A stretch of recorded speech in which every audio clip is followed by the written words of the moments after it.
Pathetic? She said, sipping coffee like she hadn't just gutted my brother's memory. It's been a week, Ryan. Move on. But it wasn't just the books or photos. She sold Daniel's journals, his cabin documents, everything he left me. While I stood at his grave, she was cashing in his life. I stared at her across the kitchen, realizing she hadn't just erased him. She'd erased trust, but Daniel taught me something else. Always keep a backup. And, thanks to him, I had proof she didn't know existed. The closing is Friday, and she's in for a very public, very legal surprise. My name is Ryan Mercer, and I'm 45 years old. Since Daniel's funeral last week, I've been sitting in our small-town kitchen each morning, watching Linda, my wife of 12 years, efficiently sort through my brother's belongings. The damp earth still hasn't settled on Daniel's grave, and the church bells toll with a hollow emptiness that matches the void in my chest. My older brother Daniel taught me everything about loyalty and organization. He always kept duplicates of important documents, a habit I gratefully adopted. Linda keeps telling me, it's time to move on. Her voice sharp as she dumps another box of memories. But she doesn't understand that I made a promise at his graveside. I would protect every trace of him, just as he protected me all those years. But let me start from the beginning. I woke up early the day after Daniel's funeral, my head thick with grief and too little sleep. The house was quiet, that hollow kind of quiet that follows loss, where every creak of the floorboards seems to echo. I needed to be close to something of Daniel's, so I headed to his study where we'd spent countless evenings talking about everything and nothing. You know that moment when your brain refuses to process what your eyes are seeing? That's how I felt standing in the doorway. The room was wrong, empty. The shelves that had been filled with Daniel's books, his collection of carved wooden birds, the stack of photo albums from our fishing trips, all gone. Even the walls were bare, stripped of the family photos that had watched over us for years. Linda? My voice cracked. Linda? I heard the familiar clink of a coffee cup from the kitchen. Following the sound, I found her standing by the window, sunlight casting her face in flat, shadowless detail. She took another sip, casual as Sunday morning. "Oh, you're up early," she said, like this was any other day. "What happened to Daniel's study?" The words felt thick in my throat. "Where's all his stuff?" Linda set her cup down with deliberate care. I cleared out the clutter. It needed to be done. Clutter? The room started to spin a little. That wasn't clutter. Those were Daniel's things. His life. Ryan. She used that tone. The one that made me feel like a child being lectured. You need to move on. All that sentimentality will drown you if you let it. My chest tightened until breathing became a conscious effort. I turned away from her blank stare and started moving through the house. Room by room. Cataloging everything that was missing. Maybe saying it aloud would make it real or prove it wasn't. The carved birds from Alaska. My voice bounced off empty walls. The photo albums from the cabin, his collection of first editions. Each room felt like another punch to the gut. The guest bedroom where we'd stored his furniture, empty. The hall closet that held his winter coats, bare. Even the garage where he'd kept his tools had been swept clean. I saved the worst question for last, forcing myself back to the kitchen where Linda stood, unmoved, that coffee cup turning slowly in her hands. "Where are his documents?" I asked. "The legal papers? His journals?" Linda's fingers stopped their fidgeting with the cup. She met my eyes with a cool, steady gaze that told me exactly nothing, and everything at the same time. In 12 years of marriage, I'd never seen her look at me quite like that. Like I was a stranger asking inconvenient questions. Something shifted in that moment, like a foundation crack appearing in what I'd thought was solid ground. My brother had always said that trust, once broken, shows its fractures in the smallest details, the way someone holds their coffee cup, or how they won't quite meet your eyes. Looking at Linda now, I could see those hairline cracks spreading. I braced myself against the counter, trying to steady more than just my balance. This wasn't just about missing belongings anymore. This felt like something else entirely. Like I was standing at the edge of a search that had suddenly become a rescue mission. Linda kept staring, that coffee cup turning in her hands, and said nothing at all. I stood there in our kitchen, watching Linda's face, and something inside me just snapped. "You know what?" My voice came out steadier than I felt. "Let's talk about this." "Really? Talk about it. Why don't you tell me exactly what you did with every single photograph, every memory of my brother?" Linda set her coffee cup down with a sharp click. "Because it doesn't matter, Ryan. None of it matters. Your attachment to all this," she waved her hand dismissively, "it's pathetic. Pathetic." The word hit me like a physical blow. You ever have one of those moments where a single word changes everything? Where you look at someone you thought you knew and suddenly see a complete stranger? Pathetic, I repeated, trying to wrap my head around it. Wanting to keep my brother's memory alive is pathetic? It's been a week, Linda said, crossing her arms. Life goes on. The world doesn't stop turning because Daniel died. I had to lean against the counter to keep my balance. The morning sun streaming through our kitchen window felt wrong somehow. Too bright and harsh for this conversation. The smell of coffee that usually meant comfort now turned my stomach. You don't understand, I said, fighting to keep my voice level. Daniel wasn't just my brother. He was my compass, my mentor. When Dad died young, Daniel stepped up. He taught me how to change oil, how to handle money, how to be a man. Every major decision in my life, he was there, helping me find my way. Linda rolled her eyes. And now he's gone. Holding on to his stuff won't bring him back. This grief of yours, it's just inertia. You're stuck, and I'm trying to help you move forward. I pushed away from the counter and started moving through the house again, but with purpose this time. The hall closet, empty. The attic hatch. I pulled down the ladder and climbed up. Nothing but dust and holiday decorations remained. The garage shelves where Daniel's tools had lived, bare metal gleaming in the dim light. Remember what I said about Daniel being my compass? Well, he taught me something else too. When you're lost, you make a plan. You break down the problem into manageable pieces. So that's what I did. Right there in our garage. Surrounded by empty spaces where my brother's life should have been. First step, list every place Linda might have taken his things. Donation centers. There were 3 in town. Estate buyers. I knew of at least 2 who dealt in bulk purchases. Storage units. 5 facilities within 20 miles. I wasn't going to waste time arguing about whether keeping Daniel's things was right or wrong. That debate was clearly over.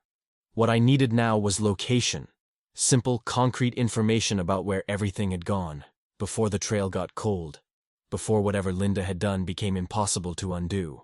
I walked back into the kitchen where Linda still stood, her coffee now forgotten on the counter. The morning light caught her face differently now, throwing shadows that made her look like someone I'd never met.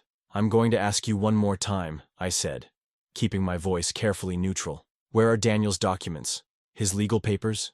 His journals? Linda's lips curved up in what might have looked like a smile to anyone else, but I knew better. It was the kind of expression you might find on a sealed envelope, hiding something inside, giving nothing away. That small gesture told me everything I needed to know. Whatever game Linda was playing, she wasn't going to show her cards. Not yet. But that was okay. I had a plan now, and more importantly, I had purpose. Daniel had always said that purpose beats emotion every time. I looked at my wife of 12 years and realized we were now strangers sharing a house, separated by something far deeper than missing photographs and empty drawers. She'd tried to erase Daniel from our lives, but she'd managed to erase something else too, any trust I had left in her. I grabbed a notebook from my desk drawer, one of those black and white composition books Daniel always swore by, and sat down at the kitchen table. You know how sometimes the simplest things can bring back memories? Just opening that notebook reminded me of watching Daniel organize his thoughts. Always methodical. Always prepared. First priority, his journals. Daniel wrote everything down, from business dealings to personal reflections. Those leather-bound books were like having pieces of his mind still with us. Second, the lake cabin folders. All the deeds, permits, and maintenance records for the place where we'd spent every summer growing up. And the photographs. God, the photographs. Daniel and me on the dock, learning to fish, teaching our kids to swim. 25 years of memories captured in faded Kodak moments. I drew neat columns in the notebook. Place, phone, contact, items accepted. No time for anger now. Daniel taught me that emotion clouds judgment, and I needed clarity more than anything. Each minute spent being mad was a minute lost in the search. Linda's footsteps whispered across the tile floor behind me. She didn't say a word, just glided past like a ghost. But I could feel something in her silence. Satisfaction? Pride? Whatever it wasn't the support she'd promised at the funeral. I started with the Goodwill on Mason Street. No bulk donations accepted yesterday, the woman said. We need a detailed inventory for anything that size. I don't have a complete list, I admitted, watching Linda's back as she stood at the sink. My wife handled the donation. Sorry, sir. Can't help without specifics. The Salvation Army, the Habitat Restore, 2 local consignment shops, same story everywhere. They needed details I couldn't provide because Linda wouldn't share them. Between calls, I walked back to Daniel's study. Funny how absence can have a shape. There on the carpet, a perfect rectangle showed where his banker's box had sat for years. The heavy one with all his important papers. The indentation was still there, like the carpet itself was holding onto the memory. Standing in that empty room, something clicked. Linda had to have documentation. A receipt, a donation slip, something. Nobody moves that much stuff without leaving a paper trail. And if she'd sold it instead of donating, well, that would be an even clearer trail to follow. I found her in the living room, settling into her favorite armchair with a fresh cup of coffee. The morning light caught the ceramic, making the liquid inside look almost black. "I need the receipt," I said, keeping my voice steady. "Whatever paperwork you got when you moved Daniel's things." Linda tilted her head like she was considering a mildly interesting puzzle. She took a long, deliberate sip from her cup before responding. "Why does it matter?" 3 words.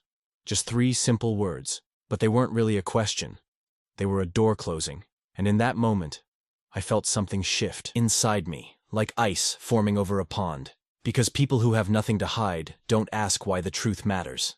I looked at my wife, really looked at her, and saw something I'd missed before. There was no guilt in her expression, no discomfort. Just that same cool composure she'd shown when I first discovered the empty study. The kind of composure that comes from careful planning, not casual cleaning. My hands were steady as I closed my notebook. Daniel always said that when someone shows you who they are, believe them the first time. Linda wasn't just being efficient or unsentimental. She wasn't just helping me move on. This was something else entirely. And that chill spreading through my chest told me I was just starting to understand how deep this betrayal might go. Ever tried tracking something that's vanished without a trace? It's like trying to catch smoke. The harder you grab, the less you hold. But Daniel taught me patience in situations like this. Work the problem methodically, he'd say. Start with what you know, then expand the circle. I grabbed my phone and pulled up the city's waste collection schedule. Our neighborhood's pickup was Monday mornings, still 2 days away. If Linda had dragged everything to the curb, it would have been a special collection. Those need booking. While Linda busied herself with dinner prep, I called the waste management office. "No special pickups scheduled for your address," the clerk said. "Not for the past week or the next." That meant whatever happened to Daniel's things, they hadn't gone to the landfill. One possibility eliminated. I made a note in my notebook, then stepped onto the front porch. 3 houses on our street had doorbell cameras, including the Petersons' place directly across. Jim Peterson and I had been neighbors for 12 years. He'd understand. But before I could cross the street, Linda's voice drifted through the screen door. "Ryan, don't you think it's time to move on?" I turned to find her leaning against the door frame, arms crossed. Move on from what exactly? My brother's memory. From this obsession. She waved her hand dismissively. "The house needed clearing. It's done. We need to talk about this, Linda." "No, we don't." She straightened up. "There's nothing left to discuss." The screen door clicked shut between us. Clear message received. Conversation over. Back in Daniel's study, I ran my fingers along the walls where his framed photos used to hang. Perfect rectangles of unfaded paint marked each spot, like negative images of what was lost. The dust patterns told their own story. Everything had been taken down at once, not gradually. A coordinated removal, not a casual cleanup. I remembered the morning light streaming through these windows, catching Daniel hunched over his desk, showing me how to organize important papers. "Always keep backups," he'd say, "and always note the details." Now those same windows just highlighted empty spaces. Something caught my eye on the hardwood floor. A small scrape near where his filing cabinet used to stand. Fresh, not old wear. Whatever Linda had done, she'd done it. Fast. Probably hiring help to move the heavier pieces. Estate buyers. The thought hit me like a punch to the gut. They're always circling after funerals, offering quick cash for quick clear-outs. I'd seen their cards at the service. Vultures and business casual. Whispering about easing the burden of inherited items. In the kitchen, Linda wiped down counters with mechanical precision. The smell of lemon cleaner couldn't mask the tension in the air. "I'm heading out early tomorrow," I said, testing the waters. "Need to check some places." She didn't look up. "Do whatever you need." Her tone was light, almost bored, like she was giving permission for a hobby she found pointless. The dismissal in her voice made my jaw clench. This was my brother's life we were talking about, not some spring cleaning project. Back in my home office, I opened the notebook again. The list of calls and dead ends stared back at me. In the quiet of that first night without Daniel's presence anywhere in the house, Everything felt heavier, more final. I wrote one line at the bottom of the page. Where did Linda send Daniel's life? My pen dug into the paper as I underlined it twice. The question felt like a compass needle, pointing towards something I couldn't yet see but knew was there. Outside, darkness crept across the neighborhood. Somewhere in this town, my brother's belongings, his memories, his documents, his legacy, sat in boxes or on shelves or in some dealer's storage unit. Linda might think she'd erased him, but she'd forgotten something crucial. Daniel had taught me persistence, and tomorrow, I'd start proving it. I was in my car before sunrise, phone pressed to my ear, working through a list of estate buyers I'd pulled from the yellow pages. You know that feeling when you're chasing something important? How every dead end just makes you more determined. That was me, punching numbers while parked in my driveway, watching the sky turn from black to gray. The first 4 calls went nowhere. No recent purchases from that address. Click. Next number. Then I hit Golden Age Estate Services. Their receptionist answered on the second ring, voice bright despite the early hour. Golden Age, how can I help you? Hi. I'm calling about a possible purchase from my address last week. I gave her our house number and street name.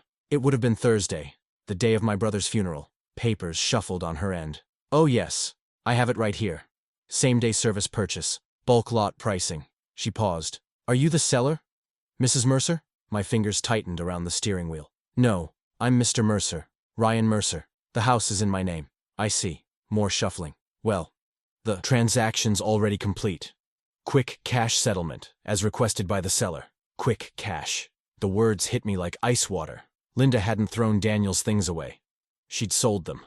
Sold them while I was at his funeral. Heat crept up my neck as the full weight of it sank in. Can you tell me what was included in the lot? I kept my voice steady, professional. Just another customer making a routine inquiry. Let me check the intake form. Keys clicked as she pulled up the record. Looks like various furniture pieces, journals, some file boxes, miscellaneous memorabilia. Standard bulk lot terms. We priced the whole collection rather than individual items. Journals. File boxes. My mouth went dry. Those journals and files, were they labeled? Maybe something about a lake cabin?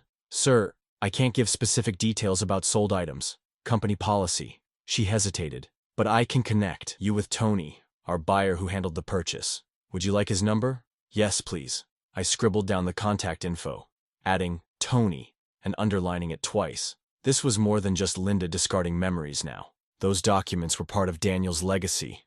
Legal papers I needed. I tried Tony's number right away. Got his voicemail. This is Ryan Mercer.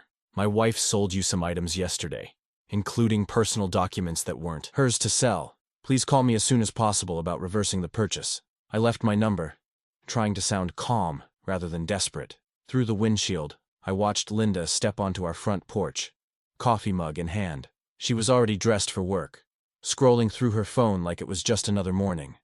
Like she hadn't stripped away every trace of my brother's existence for quick cash while I stood at his grave. The sun pushed higher, casting long shadows across our driveway. I thought about Daniel's meticulous filing system, how he'd taught me the importance of keeping records. Had he known somehow? Known that I'd need that same attention to detail to protect what he left behind? Linda glanced up as I got out of the car. Her eyes slid past me, refusing to connect, and she tapped something on her phone screen before heading back inside. That small gesture, that deliberate avoidance, told me everything I needed to know about where we stood now. I opened my notebook, added Tony's number to my growing list of leads. My handwriting was getting sharper, more urgent. This wasn't just about recovering memories anymore. This was about uncovering exactly what Linda had taken, and why those files were valuable enough to sell behind my back. The morning air felt heavier now, thick with questions. What was in those documents that made Linda move so fast? And why did she pick the day of the funeral, when she knew I'd be too lost in grief to notice? A trail gone cold. Tony called back around 10:30. Mr. Mercer? Got your message about yesterday's pickup. My heart jumped. Yes. Thank you for returning my call. I need to discuss those items my wife sold. Tell you what, I'm at our warehouse until 4. Can you come by this afternoon? He gave me the address. Somewhere on the industrial edge of town. The drive over felt like swimming through molasses. Every traffic light stretched into forever. I kept saying Daniel's name under my breath, the way we used to call each other during hide-and-seek at the cabin. Daniel, Daniel, Daniel, a rhythm to keep the panic at bay. The warehouse sat in a row of identical metal buildings, all gray siding and roll-up doors. Tony met me outside. Mid-50s, sleeve tattoos, the kind of guy who'd spent his life lifting other people's furniture. "Look," he said as he led me inside, "I want to be up front. We process bulk lots fast. It's how we stay profitable. Some items have already moved to other dealers." The warehouse air hung thick with dust and furniture polish. Rows of tagged items stretched into the shadows. How many other families' memories were stored here, waiting to be scattered? "I understand," I said, though I didn't. "I'm mainly concerned about some file boxes that were included. Legal documents." Tony shrugged, gesturing at a cluttered desk. "Policy is we take everything present during pickup. Your wife signed off on it." He dug through a stack of papers. "Here's the bill of sale." I studied the form. Linda's signature looked hurried, almost angry. The itemization was basic. Miscellaneous furniture and personal effects. No detailed inventory. "These files," I pressed. "They would have been in banker's boxes, maybe labeled. Do you remember seeing anything like that?" He scratched his neck. "Yeah, actually. Couple of boxes went straight to sorting. One had something about a lake cabin written on it. Caught my eye, 'cause I've got a place up north myself." My stomach clenched. There it was. Confirmation that Daniel's cabin paperwork was gone. "Any chance those boxes are still here?" "Already moved them to Secondary Solutions over in Millbrook. They handle document lots." He must have seen something in my face because he added, "I can give you their info, but they process pretty quick too." I copied down the contact details with shaking hands. Also got the names of 2 other dealers who'd taken furniture pieces, just to be thorough. "One more thing," I said. "Could I get a copy of that bill of sale?" Tony ran it through an ancient copier that wheezed like it was on its last legs. The paper was still warm when he handed it to me. Back in the parking lot, I leaned against my car, letting the metal cool my palms. The bill of sale felt heavy in my pocket. Proof that Linda had deliberately sold Daniel's legacy for quick cash. But why? What was she planning to do with those cabin documents? Time was running out. If those papers changed hands again, they might disappear forever. I couldn't keep chasing boxes downstream. I needed to figure out what Linda was trying to prevent me from finding, and fast. I pulled out my phone and started making new notes. The cabin deed, property records, anything Daniel might have filed that Linda wanted gone. This wasn't about recovery anymore. It was about stopping whatever she had set in motion before it was too late. The warehouse door rolled shut behind me with a metallic bang that echoed across the empty lot. Tony was already back inside, probably processing the next bulk lot, the next family's displaced memories. But I couldn't think about that now. I had names to call, dealers to track down, and a wife whose motives were growing darker by the hour. The next morning, I sat at my kitchen table with a fresh cup of coffee. Though I couldn't remember pouring it, my notebook was open to a new page, and I'd already made 3 calls to the county recorder's office before someone picked up. "Records and filing. This is Janet," a tired voice answered. "Hi, Janet. I'm calling about a property transfer submission for the Mercer cabin on Lake Wilson." My voice stayed steady, but my pen was cutting grooves into the paper. "Could you verify if there's been any recent activity?" The keyboard clicks on her end felt like tiny hammers on my nerves. "Yes, I'm showing a transfer submission filed yesterday afternoon. It's pending final recording at closing." My coffee went cold in my hand. "When's the closing scheduled?" "Let me see." More clicking. "Friday at 3:00 p.m., with Northern Trust title downtown. 72 hours. The number hit me like a punch to the gut. I grabbed a red pen from the holder Daniel had given me last Christmas and wrote the date and time in sharp, angry strokes. "And the transfer submission. Whose name is being added to the title?" "Linda Mercer." Janet paused. "Are you authorized to?" "I'm Ryan Mercer, the current deed holder." My voice cracked on current. "Could you email me a copy of the submission?" 5 minutes later, my printer hummed to life. The transfer document spelled it out in black and white. Linda was positioning herself to take control of the cabin, and I knew exactly why. You see, her brother Tommy ran Lakeshore Reality, specializing in vacation properties. They'd been trying to get their hands on prime lakefront lots for years. Now it all made sense. The rush to clear Daniel's belongings, the quick cash sale, the missing papers. She wasn't just erasing my brother, she was setting up a flip. I pulled up Tommy's website on my phone, right there on the home page. Specializing in luxury lake property conversions. My stomach turned. They'd probably already lined up buyers, just waiting for the title to clear. Back at my desk, I laid out the evidence like Daniel taught me. The bill of sale from Tony, highlighted to show Linda's signature, and the date, less than 24 hours after we'd buried my brother. The property records showing my name on the current deed. The transfer submission with Friday's closing date circled in red. The timeline was damning. While I'd been grieving, Linda had been executing a plan. Each step precisely timed. Clear the house, sell the proof, file the transfer, close the deal. She'd known exactly how long she needed. 72 hours for the recording to finalize before anyone could challenge it. I gathered the papers and headed home, my footsteps echoing in the empty hallway. Linda was in the living room, scrolling through her phone like it was any other morning. Care to explain this? I laid the documents on the coffee table. She glanced at them, then back to her screen. Looks like you've been busy. The cabin wasn't yours to take. It's a valuable property being wasted on sentiment. She set her phone down. The transfer's already submitted. The closing's set. It's Daniel's cabin. He left it to me. Linda shrugged. A small, dismissive gesture that seemed to erase 20 years of marriage. It's already done, Ryan. You should have moved on when I told you to. I stood in the hallway, staring at our wedding photo on the wall. The glass felt cold under my fingers, like everything else in the house lately. The clock on the mantel ticked, each sound a reminder of the 72 hours slipping away. You know that moment when time stops being a quiet background measure and starts screaming in your ears?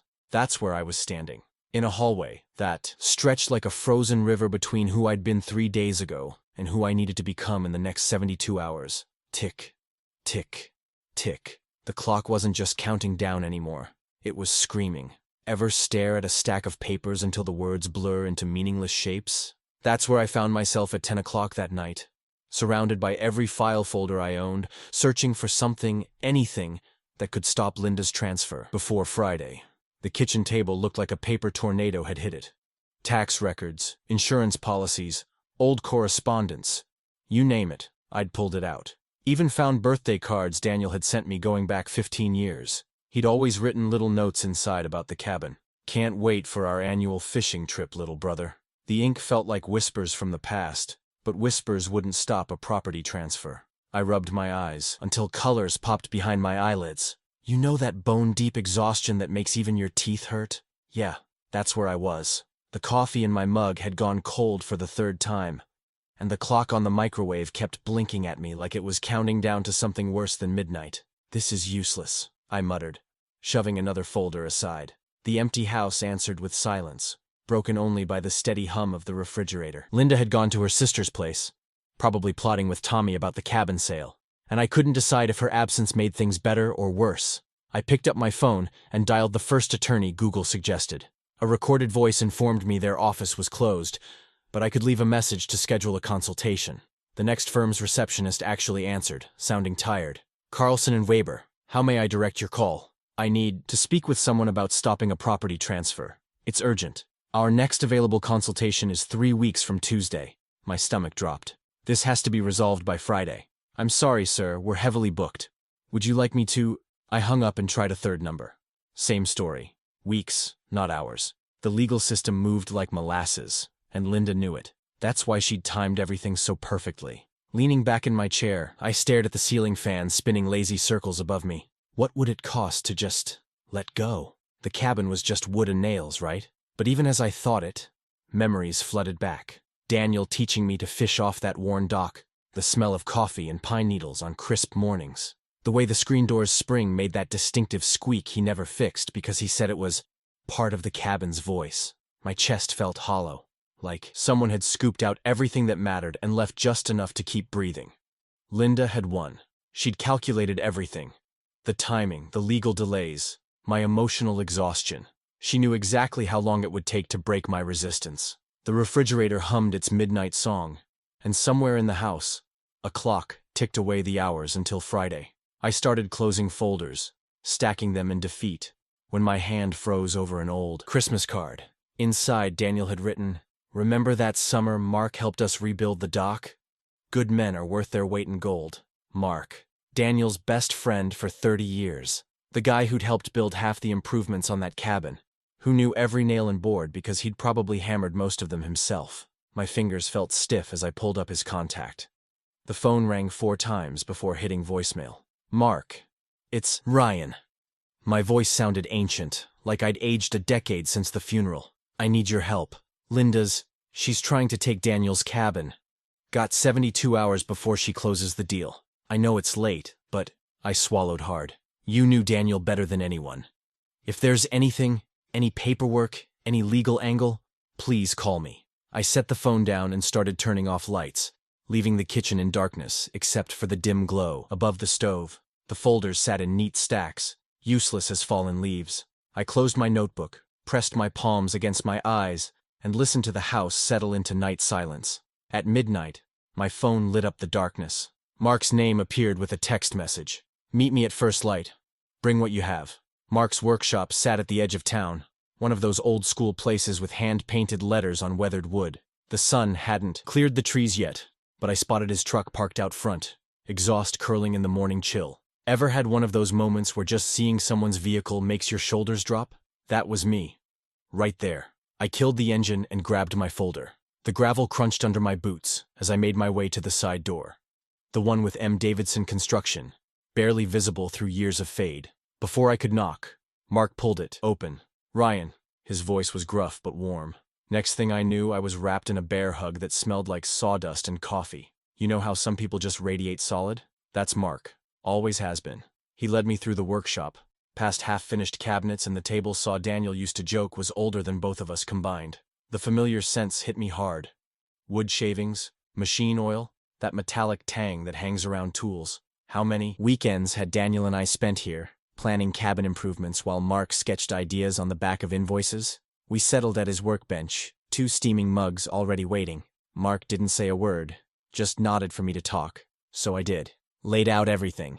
The stripped study, the estate sale, Linda's cold shoulder, the pending transfer. My voice caught when I mentioned the cabin papers, but I pushed through. Mark's expression darkened with each detail. When I finished, he set his mug down hard enough to slosh coffee onto the scarred wood. Wait here. He crossed to a heavy metal cabinet in the corner, the kind you'd store valuable tools in. The key ring at his belt jingled as he selected one, then another. Inside, past stacks of blueprints and folders, his hand found what he was looking for. Your brother, Mark said, returning with a manila folder, was the most methodical son of a gun I ever met. He tapped the label. Cabin, joint deed history. My throat went tight. What's this? Remember that electrical fire at the county records office? Maybe 6 years back? Daniel came in the next day, white as a sheet. Said we needed backup copies of everything important, stored off-site. Mark's weathered hands opened the folder. He made 3 sets. One for his files, one for the bank vault, and one for me. The documents inside were pristine. I spread them across the bench, trying to steady my hands. Property surveys, transfer records, original deeds with raised seals. Look here. Mark's finger traced a line of text, then underlined it with his pen. And here, another line, another underlining. The cabin's ownership structure was locked down tight. Daniel made damn sure of it. I leaned in closer, reading every word Mark highlighted. The cabin had been held in a specific type of joint ownership between Daniel and me, with clear succession terms. Linda's name appeared nowhere in the chain of title. She can't. The realization hit me like a shot of pure oxygen. She has no right to transfer anything. Not a single board or nail. Mark circled several signatures. These are all notarized. Dates, stamps, witnesses. Everything's here, Ryan. She's trying to sell something she has no claim to. The tension I'd been carrying since the funeral began to uncoil. My hands stopped shaking. For the first time in days, I could take a full breath. Mark was already reaching for his phone. I know a lawyer who handles property disputes. Real bulldog type. She can be here in 30 minutes. I watched him dial while he gathered the documents, arranging them in chronological order. His scanner hummed to life, creating a digital record of every page. Each soft beep felt like another nail in Linda's scheme. What do you say? Mark held out his phone. Ready to shut this down? I took the phone, feeling the weight of Daniel's foresight, Mark's loyalty, and my own renewed strength. The number for Caroline Matthews' attorney glowed on the screen. Caroline Matthews arrived at Mark's workshop exactly 30 minutes later, carrying a leather briefcase that looked like it had seen its share of battles. Ever notice how the best lawyers always seem to show up with well-worn bags? Like they're carrying years of won cases right there with them. Walk me through it, she said, clearing a space on Mark's workbench. No small talk, no sympathetic head-tilting about Daniel, just straight to business. I liked her already. I laid out our timeline first, starting with Daniel's funeral and Linda's swift clearing of the study. Mark spread out the deed copies while I explained about the estate sale and the pending transfer. When I mentioned the 72-hour window, Caroline's pen stopped moving. Friday at 3? She checked her watch. That's good. Gives us time to do this right. She spent the next 20 minutes examining every document, comparing dates and signatures. Her fingers traced the notary seals, and she nodded at each succession clause Mark had highlighted. These deed copies are gold, she said, tapping the folder. Your brother knew what he was doing with the ownership structure. The joint tenancy with right of survivorship means the cabin passed directly to you upon his death. Your wife has no standing to transfer what she never owned. Mark refilled our coffee cups while Caroline drafted 2 letters on her laptop. The first was to the buyer, laying out the legal facts in clear language. The second was a formal complaint that made my eyebrows rise. Terms like intentional interference and attempted fraudulent transfer carried serious weight. Don't worry about overwhelming them with documentation, Caroline said, printing both letters. In fact, that's exactly what we want. The more evidence we provide, the harder it becomes for anyone to claim they acted without knowledge. Mark took charge of the printing tasks, feeding paper into his office printer. Each deed copy, each dated record, each piece of evidence came out crisp and clear. He organized them into separate packets, one for the buyer, one for the county recorder. Meanwhile, I sat at the far end of the workbench, crafting a cover memo that would tie everything together. You know those moments when your mind suddenly snaps into perfect focus? That was me, linking every date to a specific document or phone call, creating a timeline so clean it could have been used in court. Good, Caroline said, reviewing my memo. This makes the chain of events impossible to misinterpret. She slipped it into the front of each packet, then signed and dated her letters.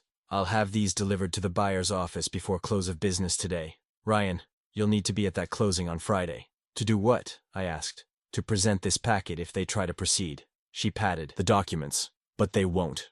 No buyer wants to be party to a fraudulent transfer once they're formally notified. The liability isn't worth it. For the first time since finding Daniel's study stripped bare, I felt my chest fully expand. Each breath came easier than the last. Mark must have noticed because he squeezed my shoulder as he passed. What do we do until Friday? I asked. You go home, Caroline said. Charge your phone and get some sleep. I'll call you once the buyer receives these documents. She checked her watch again. Keep your phone on. Back home, I placed my copy of the packet by the front door, right where I couldn't miss it. My phone was already at 40%, so I plugged it in and set 2 alarms for Friday morning. Then I circled 3 p.m. on my kitchen calendar in thick black ink, pressing hard enough to leave an impression on the next page. The house felt different now. Not peaceful exactly, but steadier. Like the walls themselves knew we were done with shadows and secrets. I had law on my side. I had Daniel's foresight in those deed copies. And for the first time since the funeral, I had a clear path forward. I arrived at the title office just before noon, my packet tucked under my arm like a shield. The lobby had that particular smell title offices always have. Coffee gone cold and paper dust and nervous energy. You know the kind I mean? Where hope and heartbreak swap places depending on whose signatures land on the dotted line. 2 leather chairs faced the reception desk, both empty. Perfect timing. I checked my watch. Still 3 hours until the scheduled closing. But Caroline had been clear. Get there early. Control the space. The receptionist looked up from her computer. Can I help you? Ryan Mercer. I need to speak with whoever's handling the lake cabin closing at 3. She made a quick call, and within minutes, a man in his 30s appeared with a leather portfolio. Tom Whitaker, buyer's representative. He extended his hand. You're quite early. I have some documents you need to see before we go any further.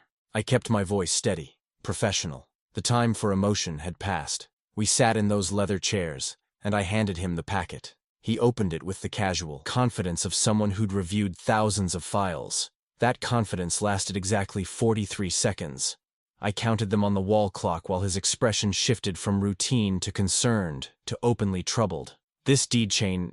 He flipped back through the pages. And these copies are certified? Every one. My brother believed in backups. Tom pulled out his phone and stepped away, speaking in low tones with what I assumed was their legal team. I could catch fragments. Joint tenancy, right of survivorship, potential liability. When he returned, his portfolio was already closed. Mr. Mercer, I appreciate you bringing this to our attention. We'll need to withdraw from the closing. Simple as that. All those nights of worry, dissolved in a single sentence. I understand, I said. And I did. No one wants to touch a property with disputed ownership, especially when the dispute comes with documented proof and a lawyer's letterhead. Tom gathered his things and nodded. Good luck with, he gestured vaguely at the packet, all of this. The lobby door opened just as he reached it. Linda stepped in, wearing what I thought of as her victory outfit. Navy blazer, pearl earrings, the works. She froze when she saw Tom heading out. Where are you going? Her voice had that sharp edge I'd grown too familiar with. The closing's at 3. There won't be a closing, Mrs. Mercer. Tom kept walking, his shoes clicking against the tile floor. Linda spun toward me. What did you do? I didn't answer. Instead, I handed her the deed copies Mark had saved. She snatched them, scanning the pages with increasing speed. I watched the color drain from her face as reality sank in. The cabin had never been hers to sell. This is ridiculous, she said. But her voice wavered. She shoved the papers back at me. You can't. My phone buzzed. An email from Caroline. Complaint filed. Notice of service confirmed. Linda's phone chimed seconds later. She read whatever appeared on her screen, and I saw something crack behind her eyes. The mask she'd worn since Daniel's funeral, efficient, decisive, in control, splintered at the edges. 2 women I recognized from church walked past the office's glass front. They slowed, taking in the scene through the window. One whispered to the other, and I knew by sunset the story would be making its rounds through town. Linda saw them too. Her shoulders stiffened as the weight of public scrutiny settled over her. The wall clock ticked toward 3 o'clock. Each minute that passed was another nail in the coffin of her scheme. When the second hand finally swept past 12, marking the hour, the closing officially died. Just like that. I stood, tucked the packet back under my arm, and walked to the door. The afternoon air hit my face like a wave of clarity. Clean and wide and full of possibility. For the first time since finding Daniel's empty study, I could breathe all the way down to my boots. Word travels fast in small towns. Ever notice how news seems to ride the air like dandelion seeds?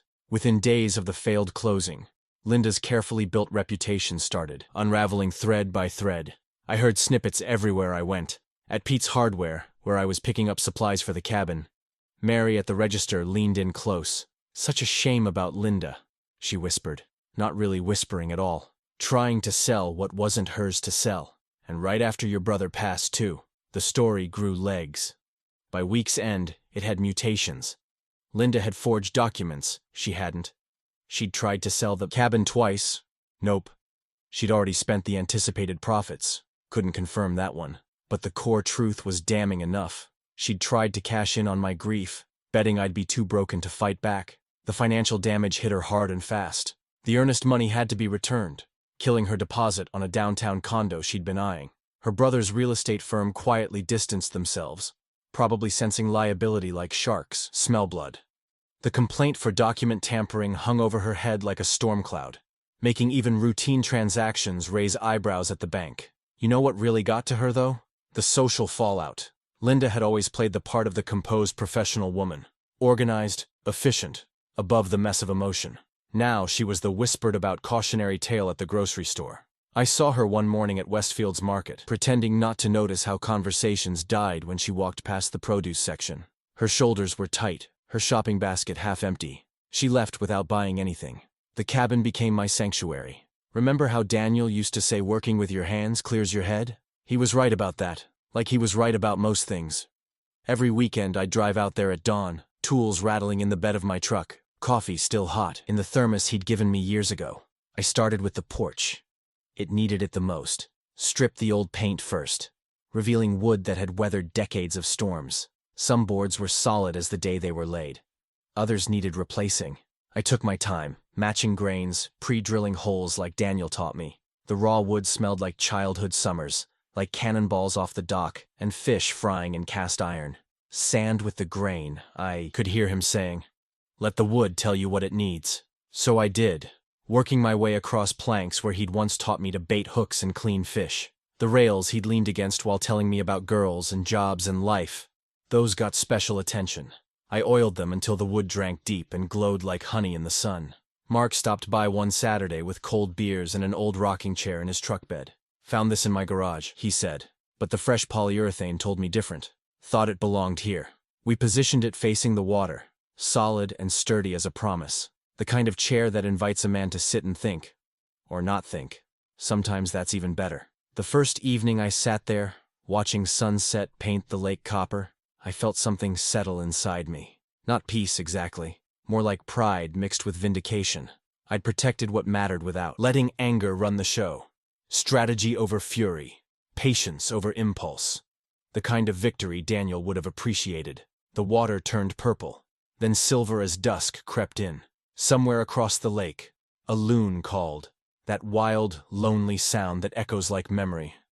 I closed my eyes and said the words Daniel had given me years ago, after my first real heartbreak. Loyalty outlives betrayal. Simple words, true words, the kind that last.